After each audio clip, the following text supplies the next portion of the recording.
नमस्कार. आज आलेलो आहोत आपण कापूस या पिकामध्ये.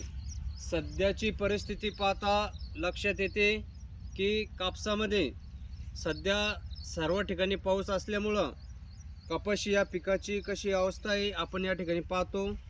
तर सध्या कपाशीच्या प्लॉटमध्ये पाहिलं तर पांढऱ्या माशीसाठी या ठिकाणी SLR 525 घेणं खूप गरजेचं आहे.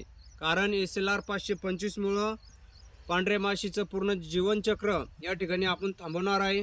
दुसरी गोष्ट, सध्याच्या परिस्थितीमध्ये पाऊस जास्त असल्यामुळं पावसामुळे कपाशीला बुरशी जास्त तयार होते आणि बुरशी जास्त तयार झाल्यामुळं या ठिकाणी आपले जे कापूस आहे कापसाची कैरीसुद्धा काळे डाग या ठिकाणी पडतात. त्यासाठी GSP कंपनीचं व्हेस्पा हे अत्यंत चांगलं असं एक बुरशीनाशक आहे.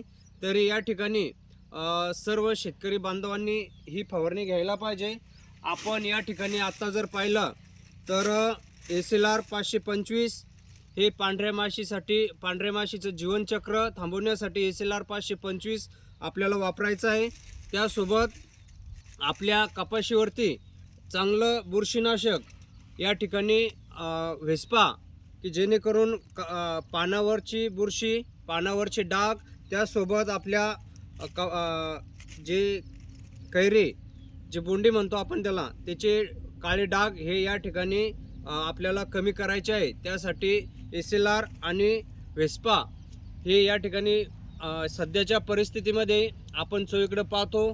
पावसाचं प्रमाण जास्त झाल्यामुळं सध्या परिस्थिती लक्षात घेऊन SLR 525 आणि व्हेस्पा त्यासोबत सरपंच अशी एक फवारणी करणे खूप गरजेचं आहे. कमी खर्चात जास्त उत्पन्न हेच शेतकऱ्यांचा वादा. धन्यवाद.